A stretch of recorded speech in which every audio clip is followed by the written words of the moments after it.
دۆناڵد ترامپ یەکێک لە ڕەمزە گەورەکانی بەرخۆدانی ئەمریکای سڕیەوە.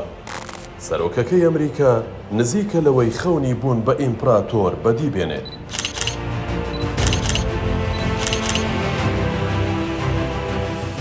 لە دوای گۆڕینی ناوی وەزارەتی بەرگری بۆ وەزارەتی جەنگ، دۆناڵد ترامپ ئەم چادرەشی لابرد لە بەردەم کۆشکی سپیدا کە لە ساڵی 1970ەوە وەک ڕەمزێک بۆ بەرخۆدان و ناڕەزایی دانراوە.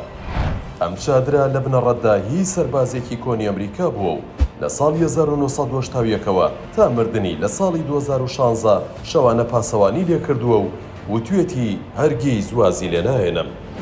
لە کۆنگرەیەکی ڕۆژنامەوانیدا لە کۆشکی سپی، دۆناڵد ترامپ وەڵامی پرسیاری پەیامنێرێکی دایەوە سەبارەت بەوەی چادرەکە دەبێتە سەکۆی دژە ئەمریکیەکان. سەرۆک بە بەرپرسانی وتووە هەر ئێستا بڕۆن لای بەرن.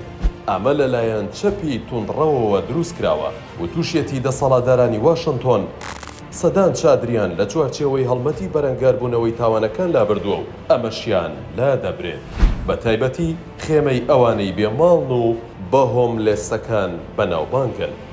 ئەم هەنگاوە نوێنەرایەتی دوایین هەوڵی ترامپ دەکات بۆ دووبارە داڕشتنەوەی سیاسەتی سوپای ئەمریکا. ئەو چادرە بە چاودێری ئاشتی ناسراوە و 44 ساڵە بەرامبەر کۆشکی سپی دانراوە. هەبوونیشی یەکێک لە درێژخایەنترین چالاکیەکانی ئاشتیە لە جیهاندا.